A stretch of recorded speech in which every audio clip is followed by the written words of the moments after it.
नमस्कार, स्वागत है आप सभी का सुबह 9 बजे की तमाम अहम खबरों के साथ। मैं हूं प्रीति। शुरुआत हेडलाइंस के साथ। बीजापुर के जंगलों में कोबरा बटालियन को बड़ी सफलता। 3 दिन में 15 से ज्यादा नक्सली ढेर। सुकमा हमले के 8 आरोपी गिरफ्तार।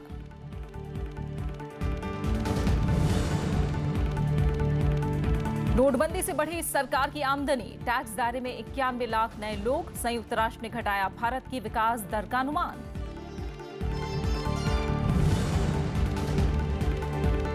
अब सिर्फ 10 दिन में मिलेगा पीएफ का पैसा। कर्मचारी भविष्य निधि संगठन ने किया समय सीमा में बदलाव। श्रम मंत्री ने पेश किया सिटीजन चार्टर।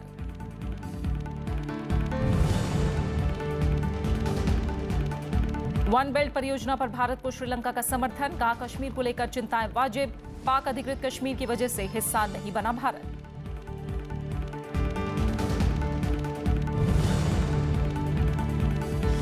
समय से पहले केरल तट पर होगी बारिश। दक्षिण पश्चिम मानसून हुआ सक्रिय।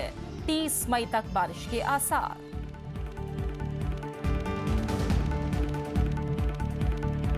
नक्सलियों के खिलाफ कार्रवाई में सुरक्षा बलों को एक बड़ी कामयाबी मिली है। सुरक्षा बलों ने बीजापुर में 15 नक्सलियों के मारे जाने का दावा किया है। पूरे अभियान पर रायपुर से नजर रखी गई। सुकमा हमले के बाद सुरक्षा बलों के इस अभियान ने नक्सलियों के होश उड़ा रखे हैं। यह तस्वीर है कोबरा बटालियन की उस अभियान की जिसमें जवान नक्सलियों को करारा जवाब दे रहे हैं। बीजापुर जिले की सीमा पर 12 से 16 मई के बीच चले ऑपरेशन के दौरान नक्सलियों के बीच वायरलेस सेट पे हुई बातचीत के आधार पर यह कार्रवाई की गई। कोबरा बटालियन ने इस अभियान में करीब 15 नक्सलियों को मार गिराने का दावा किया है। दोनों मुठभेड़ में 10 से लेकर 15 तक नक्सली मार गिराने का जो संभावना बताई जा रहा है। काफ़ी संख्या में उनका नक्सली घायल भी हो सकते थे और ग्राउंड इनपुट्स को भी हम इसी तरीके से प्राप्त हो रहा है। इसके अलावा जो इस एंटायर ऑपरेशन में इंडियन एयर फोर्सेस का भी काफ़ी एक अच्छा भूमिका रहा। जंगलों में हो रही गोलीबारी के वक्त रायपुर से ऑपरेशन की निगरानी की जा रही थी। साथ ही सुरक्षा बलों से जुड़े अधिकारी भी हालात पर नजर बनाए हुए थे। बस्तर रेंज के डीआईजी ने इसकी जानकारी दी। रायपुर में भी इस अभियान को बहुत क्लोजली मॉनिटर की गई थी एसआईबी और एंटी स्टेट ऑपरेशन हेडक्वार्टर से। इस प्रकार का ये एक कॉम्बाइंड एफर्ट के साथ ये चाहे एक अभियान नक्सलेट का कोर इलाका माना जाता है जहाँ पर उनका मिलिट्री बटालियन मिलिट्री कंपनीज का लोकेशन रहता है। उन कोर इलाके में फोर्सेस ने अंदर घुसपैठ किया। सुकमा हमले में 25 जवानों की शहादत के बाद से सुरक्षा बल नक्सलियों के खिलाफ पूरी तरह सक्रिय हैं। गृह मंत्री राजनाथ सिंह की अध्यक्षता में 10 राज्यों के मुख्यमंत्रियों के साथ बैठक में इस बात पर सहमति बनी थी कि नक्सलियों से अब सख्ती से निपटा जाएगा। Bureau report, Rajya Sabha TV. दूसरी तरफ राज्य पुलिस बल और सीआरपीएफ के कोबरा बटालियन ने मंगलवार को 8 नक्सलियों को गिरफ्तार भी किया। पुलिस का कहना है कि ये सभी सुकमा में सीआरपीएफ पर किए गए हमले में शामिल थे। पकड़े गए 8 में से 3 नक्सलियों को चिंता गुफा थाना क्षेत्र जिला पुलिस ने और 5 को चिंतलनार थाना क्षेत्र से कोबरा बटालियन ने गिरफ्तार किया। इन सभी पर 7 मार्च को बुरकापाल गांव के पूर्व सरपंच की हत्या करने का भी आरोप है। इसके अलावा ये आरोपी हत्या की कोशिश, आगजनी, लूट और बारूदी सुरंग में विस्फोट जैसी वारदातों में भी शामिल रहे हैं। मंगलवार को ही स्थानीय अदालत में पेशी के बाद इन सभी को जेल भेज दिया गया। सुकमा हमले के बाद से अब तक इस मामले में 17 नक्सलियों को गिरफ्तार किया जा चुका है। केंद्रीय गृह मंत्री राजनाथ सिंह ने पूर्वोत्तर में धार्मिक अतिवाद को गंभीर समस्या माना है। उन्होंने कहा कि अगर समय रहते इस पर रोक नहीं लगी तो इससे आतंकवाद बढ़ेगा। गृह मंत्री ने पूर्वोत्तर के पुलिस प्रमुखों और मुख्य सचिवों के साथ बैठक में ये बात कही। उन्होंने इन राज्यों में अवैध हथियारों के प्रसार पर भी चिंता जताई और पुलिस प्रमुखों से हथियार तस्करों पर कार्रवाई करने को कहा। साथ ही सजा की दर बढ़ाने का निर्देश भी दिया। उन्होंने इन राज्यों में सजा की कम दर पर चिंता जताई और कहा कि अगर ऐसे ही चलता रहा तो कानून व्यवस्था पर लोगों का भरोसा उठ जाएगा।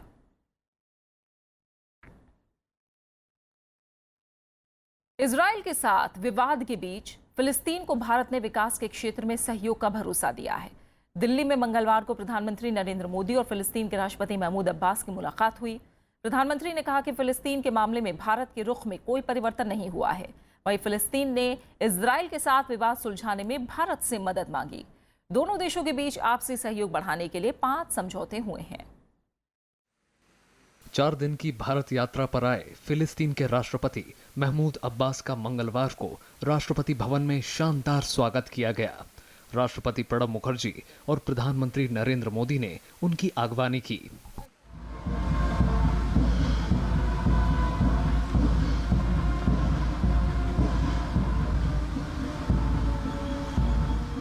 इसके बाद प्रधानमंत्री नरेंद्र मोदी और फिलिस्तीन के राष्ट्रपति महमूद अब्बास के बीच शिखर वार्ता हुई। दोनों नेताओं ने मध्य पूर्व की स्थिति पर बात की। इस मौके पर दोनों देशों के बीच 5 समझौतों पर हस्ताक्षर हुए। इसमें कृषि, स्वास्थ्य, सूचना तकनीक और इलेक्ट्रॉनिक्स के अलावा युवा मामलों में सहयोग और राजनयिकों की वीजा मुक्त यात्रा शामिल है।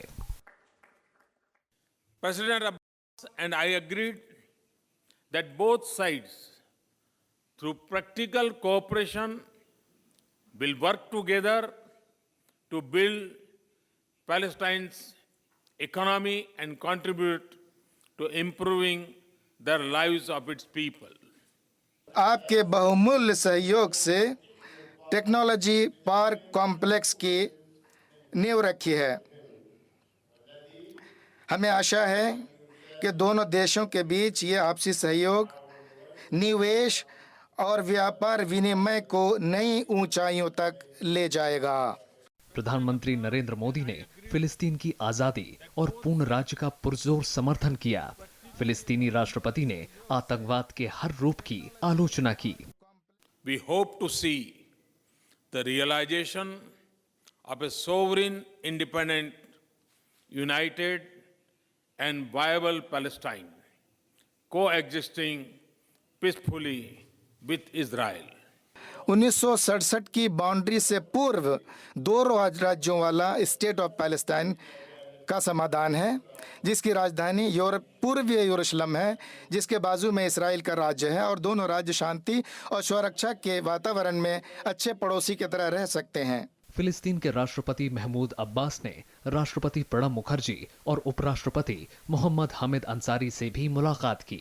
फिलिस्तीन और इजराइल दोनों देशों के भारत के साथ काफी करीबी संबंध रहे हैं। ऐसे में भारत की कोशिश दोनों के बीच संतुलन स्थापित करने की है। इजराइल के साथ भारत के अच्छे संबंधों को देखते हुए फिलिस्तीनियों की इच्छा है कि इजराइल और फिलिस्तीन मामले के हल में भारत भी एक भूमिका निभाए, लेकिन यह भूमिका किस हद तक होगी इसे देखना होगा इजराइल में जब प्रधानमंत्री नरेंद्र मोदी जुलाई में वहां की यात्रा करेंगे। राज्यसभा टेलीविजन के लिए कैमरा पर्सन मनोज के साथ दिल्ली से अखिलेश सुमन। सीबीआई ने मंगलवार को कांग्रेस नेता पी चिदम्बरम और उनके बेटे कार्ति चिदम्बरम से जुड़े ठिकानों की तलाशी ली। कार्ति पर आईएनएक्स मीडिया को एफआईपीबी की मंजूरी दिलाने में भ्रष्टाचार का आरोप है। चिदम्बरम ने इन आरोपों को पूरी तरह से खारिज किया है। मंगलवार को सीबीआई की टीमें पूर्व वित्त मंत्री पी चिदम्बरम और उनके बेटे कार्ति चिदम्बरम से जुड़े कई ठिकानों पर पहुंची। जांच एजेंसी ने मुंबई, दिल्ली, चेन्नई और गुरुग्राम में तलाशी अभियान चलाया। सीबीआई ने सोमवार को आईएनएक्स मीडिया को विदेशी निवेश संवर्धन बोर्ड की मंजूरी में कथित गड़बड़ियों पर एफआईआर दर्ज की थी। इसमें आईएनएक्स मीडिया की निदेशक इंद्राणी मुखर्जी और पीटर मुखर्जी के साथ कार्ति का नाम है। ये मंजूरी साल 2007 में मिली थी, तब चिदम्बरम वित्त मंत्री थे। आरोप है कि कीर्ति ने मंजूरी दिलाने में मदद की। We are conducting searches today. We are at the initial stages of investigation. As the evidence comes forth, as the facts come forth, we will definitely be examining and taking all action that is required as per law against those people against whom incriminating evidence comes to light. पूर्व वित्त मंत्री ने आरोपों को पूरी तरह खारिज किया। उन्होंने कहा कि एफबीआई के 5 सचिवों ने मंजूरी देने का फैसला किया और उनके खिलाफ कोई आरोप नहीं है। कार्ति और उनके दोस्तों को निशाना बनाया जा रहा है। ये मेरी आवाज दबाने की कोशिश है। காழ்ப்புணர்ச்சி மீது என் மீது இந்த ரெய்ட் நடக்கிறது எந்த ஒரு ஆவணத்தையும் அவங்க கைப்பற்றவில்லை என் மீது எந்த ஒரு குற்றச்சாட்டையும் அவங்களால நிரூபிக்க முடியாது எந்த குற்றமும் நான் செய்யவில்லை இது அரசியல் காழ்ப்புணர்ச்சியால் இந்த மத்திய சர்க்கார் என் தந்தை மீது அவருடைய குரலை நசுக்க வேண்டும் என்பதற்காக இந்த முயற்சியை எடுத்துக்கொள்கிறார்கள் सरकार ने आरोपों को पूरी तरह खारिज किया और कहा कि चिदम्बरम को सवालों का जवाब देना चाहिए। निवेश की मंजूरी के लिए क्यों जिन लोगों को मंजूरी मिली उन्होंने कुछ कंपनियों को पैसा दिया जो कंपनियां उस समय के वित्त मंत्री के लड़के की हैं, उनकी मलकियत की हैं। सवाल वो है और सवाल उसका जवाब जनता चाहती है, देश चाहता है। आईएनएक्स ने 13 मार्च 2007 को एफआईपीवी से मंजूरी मांगी थी। कंपनी पर आरोप है कि उसने 4 करोड़ 62 लाख रुपए की तय मंजूरी से अधिक 305 करोड़ रुपए का विदेशी निवेश जुटाया। कंपनी ने विदेशी निवेशकों को 800 रुपए के प्रीमियम पर शेयर जारी किए। Bureau report, Rajya Sabha TV.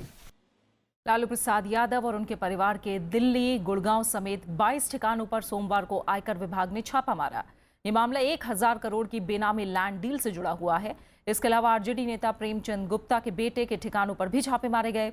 इस कार्रवाई को लेकर राजनीतिक बयानबाजी तेज हो गई है। आयकर विभाग ने मंगलवार को लालू प्रसाद यादव और उनके परिवार के 22 ठिकानों पर छापेमारी की। ये कार्रवाई 1000 करोड़ की बेनामी लैंड डील मामले में की गई है। जांच एजेंसी ने सुबह से दिल्ली, गुड़गांव, रेवाड़ी और दूसरी जगहों पर तलाशी की। आयकर विभाग ने आरजेडी नेता प्रेमचंद गुप्ता के बेटे और दूसरे कारोबारियों के ठिकानों की भी जांच की।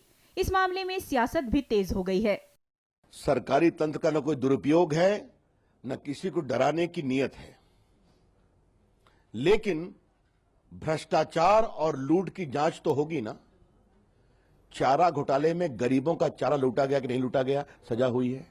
छापे के बाद आरजेडी प्रमुख लालू यादव ने ट्वीट किया कि वो बीजेपी से डरने वाले नहीं हैं, लेकिन उनके बीजेपी को नए गठबंधन के साथी मुबारक हों के ट्वीट को लेकर कयास भी शुरू हो गए हैं, जिसके बाद उन्होंने कहा कि जेडीयू आरजेडी गठबंधन अटूट है। आरजेडी और कांग्रेस ने इसे राजनीतिक बदले की कार्रवाई करार दिया है। इस प्रकार की गिदर भभकियां जो जुबान बंद करने की कोशिश हो रही है सरकारी तंत्रों के माध्यम से, हमने लालू जी ने खुद ट्वीट करके कहा कि नए अलायंस पार्टनर जो हैं, जो आईटी को अलायंस पार्टनर की तरह इस्तेमाल कर रहे हैं, जो नया उनका गठबंधन सहयोगी है, वो उनको मुबारक हो। वहीं जेडीयू ने इस पूरे मामले में सधी हुई प्रतिक्रिया दी है। छापेमारी कर रहा है तो उसका क्या परिणाम है, क्या पर्पस है, ये सारी बातें जब तक सामने नहीं आती है। मीडिया न्यूज में आ रहा 22 जगह छापेमारी हो रहा है, तो कहाँ 22 जगह आप लोग दिखाएं। सुशील मोदी ने कुछ दिन पहले लालू प्रसाद यादव और उनके परिवार पर 1,500 करोड़ रुपए की संपत्ति होने का आरोप लगाया था। बीजेपी के आरोप पर सोमवार को मुख्यमंत्री नीतीश कुमार ने कहा था कि बीजेपी के पास अगर लालू प्रसाद या उनके परिजनों की संपत्ति के खिलाफ कोई सबूत है तो वो जांच एजेंसी के पास जाए। Bureau report, Rajya Sabha TV. वित्त मंत्री अरुण जेटली ने कहा है कि रसूखदार लोगों का फर्जी कंपनियों के जरिए बेनामी संपत्ति खरीदना काफी गंभीर मामला है। आयकर विभाग और सीबीआई के छापे को लेकर वो जवाब दे रहे थे। Now, people in high positions acquiring assets through shell companies is not a small matter, and I think this is the day of reckoning has come for many. They'll all be accountable. पश्चिम बंगाल की मुख्यमंत्री ममता बनर्जी ने दिल्ली में कांग्रेस अध्यक्ष सोनिया गांधी से मुलाकात की। दोनों नेताओं ने राष्ट्रपति चुनाव पर चर्चा की। बैठक के बाद ममता बनर्जी ने कहा कि वो विपक्ष की तरफ से आम राय से उम्मीदवार उतारने के पक्ष में हैं। उन्होंने कहा कि अगले 10 दिनों में उनकी फिर से सोनिया गांधी से मुलाकात होगी और इसके बाद नामों पर चर्चा की जाएगी। उन्होंने कहा कि एनडीए सरकार को भी सर्वसम्मति बनाने का प्रयास करना चाहिए। दरअसल सोनिया गांधी पिछले कुछ दिनों में कई नेताओं से मिल चुकी हैं। हालांकि इन मुलाकातों के बारे में आधिकारिक रूप से कुछ नहीं कहा गया है। कोई नाम पे कोई डिस्कशन नहीं हुआ, कोई चर्चा नहीं हुआ, लेकिन हमें एक चर्चा जरूर किया।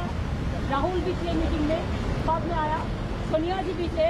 हम लोग ये चर्चा जरूर किया कि हम लोग चाहते हैं ऑपोजिशन को वोट से सब टुगेदरली हम लोग एक कंसेंसस कैंडिडेट चाहते हैं जो देश के लिए बढ़िया होगा।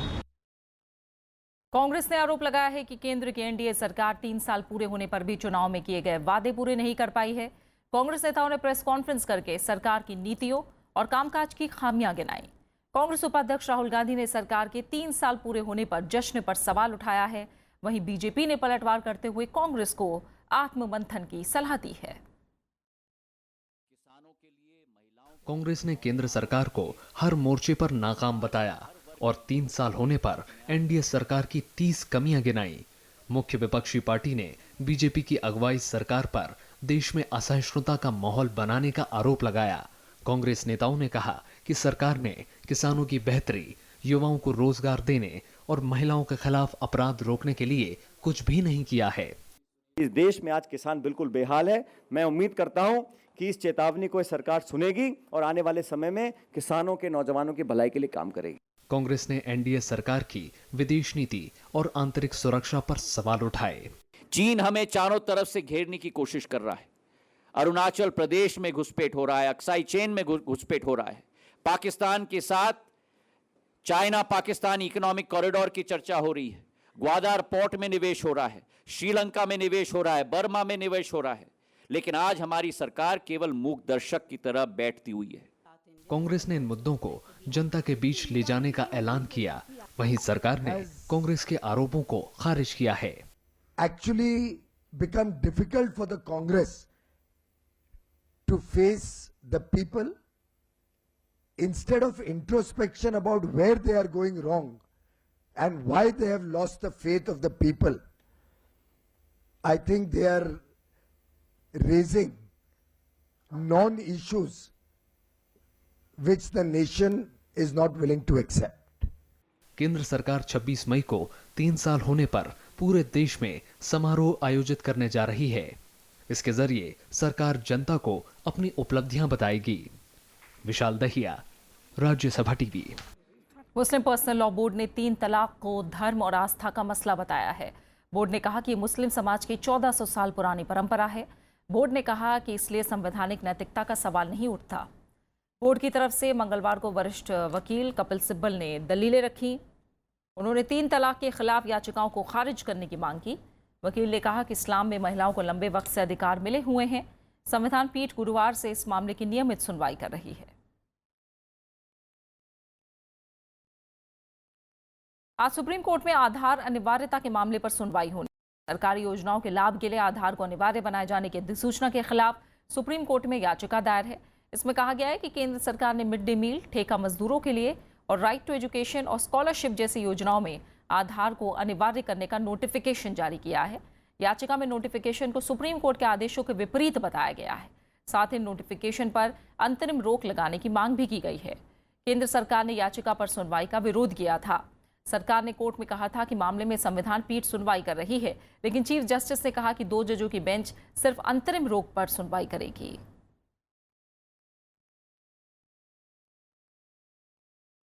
जेएनयू के लापता छात्र नजीब अहमद के मामले की जांच अब सीबीआई करेगी। दिल्ली हाई कोर्ट ने यह आदेश दिया है। नजीब की मां समेत कई संगठनों ने सीबीआई जांच की मांग की थी। पहले यह मामला दिल्ली पुलिस की अपराध शाखा को सौंपा गया था। बाद में इस मामले के लिए एसआईटी का गठन किया गया था, लेकिन एसआईटी को ऐसा कोई सुराग नहीं मिला। कोर्ट ने सीबीआई की जांच पर निगरानी के लिए डीआईजी रैंक के अधिकारी को नियुक्त करने को कहा है। बैंकों का कर्ज नहीं चुकाने के बाद भगोड़ा घोषित किए गए कारोबारी विजय माल्या के प्रत्यर्पण पर आज लंदन की अदालत में सुनवाई होगी। माल्या को भारत लाने की कोशिशों के बीच हाल ही में सीबीआई और प्रवर्तन निदेशालय के अधिकारियों की एक टीम लंदन भी गई थी। भारत सरकार की अपील के बाद पिछले महीने माल्या को लंदन में गिरफ्तार किया गया था, जिसके बाद उन्हें सशर्त जमानत पर छोड़ दिया गया। कोर्ट की अवमानना के मामले में सुप्रीम कोर्ट ने भी माल्या को 10 जुलाई को अदालत में पेश होने का आदेश दिया है। विजय माल्या पर 17 भारतीय बैंकों से 9,000 करोड़ से ज्यादा का कर्ज लेने का आरोप है। माल्या पिछले साल देश छोड़कर ब्रिटेन चले गए थे।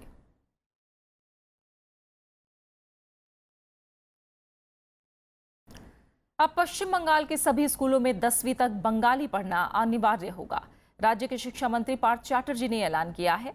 उन्होंने कहा कि सीबीएसई और आईसीएसई से संबद्ध स्कूलों में भी अनिवार्य होगा। छात्रों के पास 3 भाषा चुनने का विकल्प होगा, जिसमें से एक बंगाली होगी। शिक्षा मंत्री ने कहा कि बंगाली भाषा को बढ़ावा देने के लिए ये फैसला लिया गया है।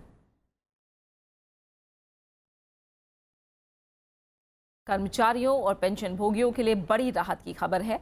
कर्मचारी भविष्य निधि संगठन ने निकासी, पेंशन और बीमा जैसे दावों का निपटारा 20 के बजाय 10 दिन में करने का फैसला किया है। श्रम मंत्री बंडारू दत्तात्रेय ने मंगलवार को बेंगलुरु में सिटीजन चार्टर 2017 जारी किया। इसमें ईपीएफओ ने नए प्रावधान किए गए हैं। दावे जल्दी निपटाने, पारदर्शिता और जवाबदेही के लिए ये बदलाव किया गया है। सरकार ने पिछले साल पीएफ से जुड़े दावों के निपटारे के लिए 20 दिन की समय सीमा तय की थी। देश भर में करीब 5 करोड़ लोग ईपीएफओ से जुड़े हैं। नोटबंदी के बाद देश में टैक्स भरने वालों की तादाद में 91 लाख नए लोग जुड़ गए हैं। वित्त मंत्री अरुण जेटली ने मंगलवार को इस बारे में जानकारी दी। उन्होंने कहा कि नोटबंदी के बाद बेहिसाबी धन सार्वजनिक हो गया है। इस वजह से करदाताओं की संख्या में 91 लाख का इजाफा हुआ। स्वच्छ धन अभियान यानी operation clean money website launch करने के मौके पर वित्त मंत्री ने कहा कि पिछले साल बड़े नोट बंद करने के फैसले से डिजिटलीकरण को बढ़ावा मिला है, आयकरदाताओं की संख्या में इजाफा हुआ है और कर राजस्व में बढ़ोतरी हुई है। साथ ही नकद लेन देन में भी कमी आई है। संयुक्त राष्ट्र ने मौजूदा वित्तीय साल में भारत की जीडीपी में गिरावट का अनुमान जताया है। यूएन ने मौजूदा वित्तीय साल में भारत की जीडीपी विकास दर का अनुमान घटाकर 7.3% कर दिया है। इस साल जनवरी में यूएन के अर्थशास्त्रियों ने कहा था कि इस साल भारत की विकास दर 7.7% रहेगी। संयुक्त राष्ट्र ने आगाह किया है कि देश के बैंकिंग क्षेत्र के खराब प्रदर्शन के चलते निकट भविष्य में निवेश में ज्यादा मजबूती नहीं आई। दुनिया व्यवस्था पर जारी यूएन की ताजा रिपोर्ट में कहा गया है कि देश के बैंकिंग क्षेत्र की बैलेंस शीट दबाव में है। इसका खराब असर देश के निवेश पर पड़ेगा। इसके अलावा नोटबंदी के चलते भी इस साल की विकास दर पर असर पड़ा है। चीन के बेल्ट एंड रोड पर भारत की आपत्ति का श्रीलंका ने समर्थन किया है। श्रीलंका के मंत्री शरद अमनानुगम ने बीजिंग में कहा कि सीपीईसी जम्मू कश्मीर से गुजरता है, ऐसे में भारत की चिंता जायज है और ये भारत के हितों के बिल्कुल खिलाफ है। इसके चलते ही चीन में हुए OBOR सम्मेलन का बहिष्कार किया।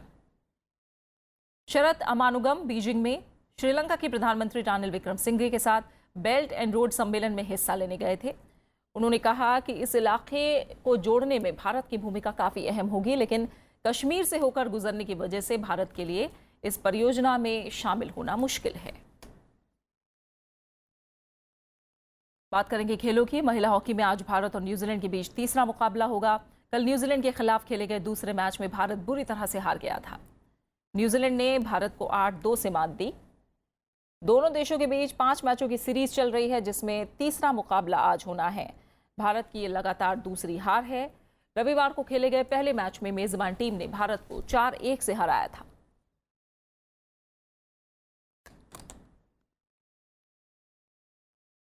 रूस की दिग्गज खिलाड़ी मारिया शरापोवा को फ्रेंच ओपन टेनिस टूर्नामेंट में खेलने का मौका नहीं मिलेगा।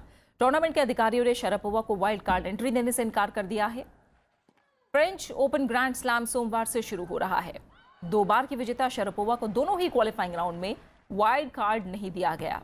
फेडरेशन के प्रमुख ने कहा कि चोट के बाद लौटने पर खिलाड़ी को वाइल्ड कार्ड एंट्री दी जा सकती है, डोपिंग से लौटने पर नहीं। प्रतिबंधित ड्रग्स का सेवन करने के चलते शरापोवा पर 15 महीने की पाबंदी लगी थी, जो अप्रैल में खत्म हुई।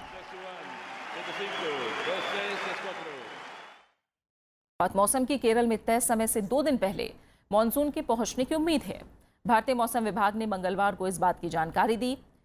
मौसम विभाग के मुताबिक दक्षिण पश्चिम मानसून 30 मई को यहां दस्तक दे सकता है। आमतौर पर केरल तट पर मानसून पहुंचने की तारीख 1 जून है। मानसून अंडमान सागर में छा चुका है। अंडमान में यह तय तारीख से 3 दिन पहले 14 मई को पहुंचा था। जिन लोगों को डेंगू बुखार के टीके का इंतजार है, उन्हें अभी और इंतजार करना होगा। देश की सबसे बड़ी स्वास्थ्य संस्था एम्स के डॉक्टरों का कहना है कि डेंगू के टीके का टेस्ट अभी पूरी तरह से नहीं हो पाया है।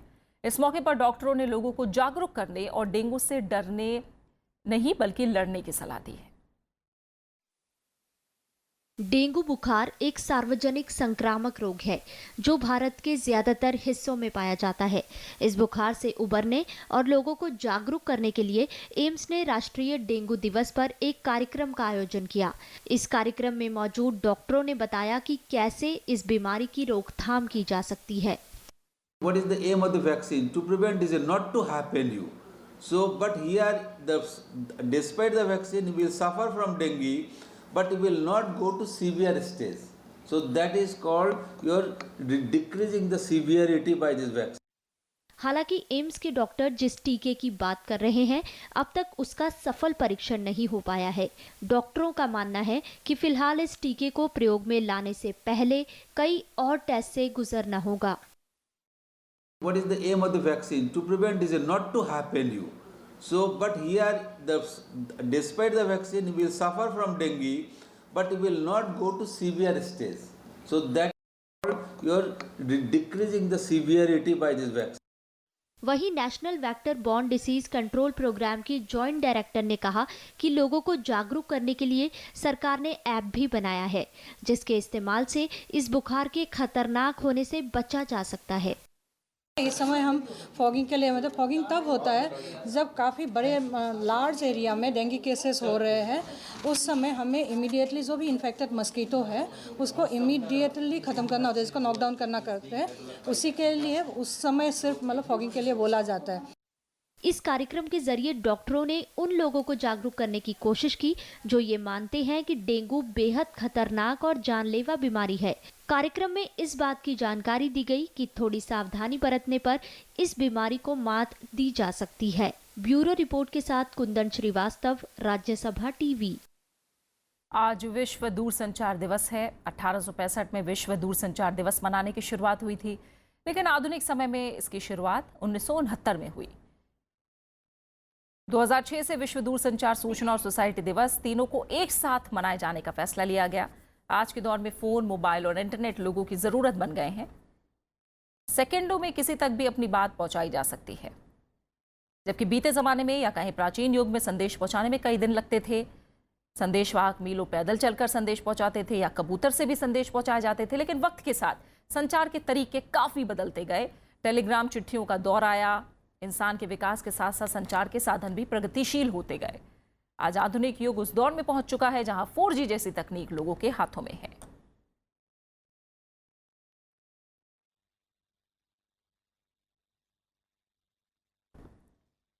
और अब आखिर में हेडलाइंस।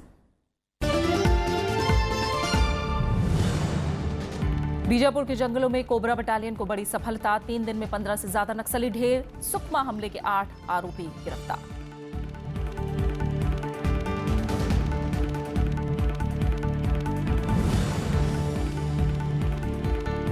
नोटबंदी से बढ़ी सरकार की आमदनी। टैक्स दायरे में 91 लाख नए लोग। संयुक्त राष्ट्र ने घटाया भारत की विकास दर का अनुमान।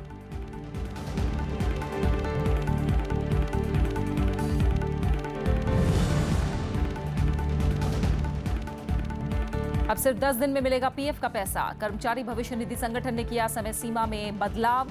श्रम मंत्री ने पेश किया सिटीजन चार्टर।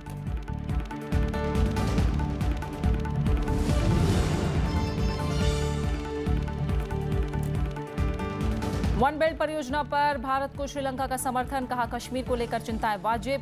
पाक अधिकृत कश्मीर की वजह से हिस्सा नहीं बना भारत।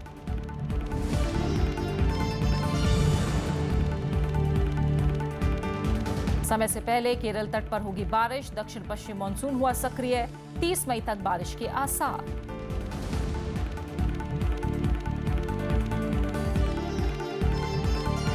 फिलहाल सुबह 9 बजे की खबरों में मेरे साथ इतना ही। आगे देखिए देश देशांतर। नमस्कार।